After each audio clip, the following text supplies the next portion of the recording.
ऐसे लोगों की संख्या जब बढ़ने लगी, भगवान शंकर कह रहे हैं, देवी जिनके यह आचरण भवानी तिन जानो निश्चर सम प्राणी, जिनके इस प्रकार के आचरण हैं, जो अपने माता पिता को नहीं मानते, गुरु को नहीं मानते, भगवान को नहीं मानते, धर्म को नहीं मानते, शास्त्र को नहीं मानते, संत को नहीं मानते, वही हैं दैत्य।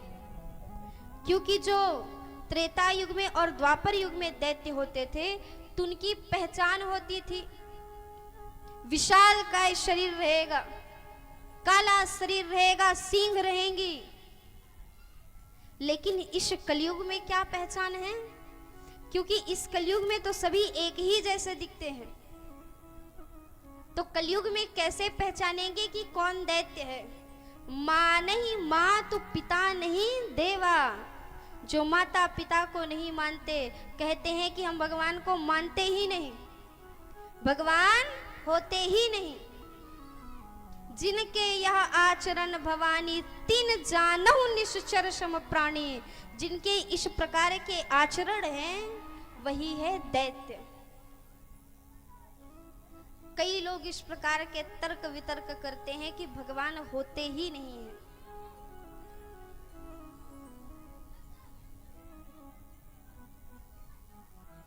एक संत जी के पास एक वैज्ञानिक युग का बालक पहुंचा। संत जी, आप कहते हैं कि भगवान होते हैं, किंतु मैं भगवान को मानता ही नहीं। क्यों? क्योंकि मैं विज्ञान का विद्यार्थी हूं और विज्ञान प्रैक्टिकल पर विश्वास करता है। साइंस प्रैक्टिकल भी विश्वास करता है, साइंस वाले स्टूडेंट जानेंगे। उसने कहा, संत जी आप प्रैक्टिकल दिखाइए, यदि भगवान होते हैं तो पहले प्रकट करके दिखाइए कि भगवान होते हैं, तब हम माने कि भगवान होते हैं। संत जी ने कहा, सुनो, हम मानते हैं कि तुम विज्ञान के विद्यार्थी हो, वैज्ञानिक युग के हो, प्रैक्टिकल पर ही विश्वास करते हो, किंतु कुछ चीजें प्रैक्टिकल नहीं होती, कुछ चीजों का अनुभव किया जाता है। भगवान को दिखाया नहीं जा सकता, भगवान को वही देख सकता है जो स्वयं देखना चाहे, इस प्रकार कोई दूसरा नहीं दिखा सकता। उसने कहा, संत जी यदि आप भगवान को प्रकट करके दिखाएंगे तो मैं मानूंगा कि भगवान होते हैं, अन्यथा मानूंगा ही नहीं। संत जी ने बहुत समझाने का प्रयास किया, लेकिन वो बालक था कि मानने का नाम ही नहीं ले रहा था।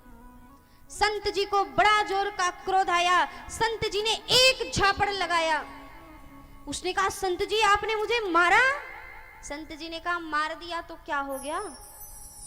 उसने कहा, दर्द हो रहा है गाल पे। संत जी ने कहा, कहाँ दर्द हो रहा है? उसने कहा, यहाँ पे जहां पे आपने मारा है। संत जी ने कहा, पहले दर्द को ला करके सामने दिखाओ, दर्द को दिखाओ तो हम माने कि दर्द है।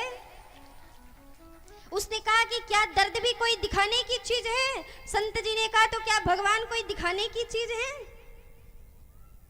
जिस प्रकार तुम दर्द का अनुभव कर रहे हो, उसी प्रकार मैं भगवान का अनुभव करता हूं।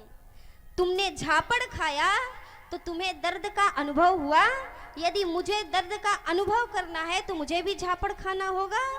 उसी तरह से मैं भक्ति करता हूँ, भगवान की सेवा करता हूँ, तो मुझे अनुभव है कि मेरे भगवान हैं। यदि तुम्हें भी अनुभव करना है तो पहले भगवान की शरण में जाओ, तब अनुभव होगा कि भगवान हैं। ऐसे लोगों की बुद्धि को तो संत ही ठिकाने लगा सकते हैं। अच्छा, कुछ लोग ऐसे तार्किक होते ही हैं, उनका स्वभाव ही होता है तर्क करने का।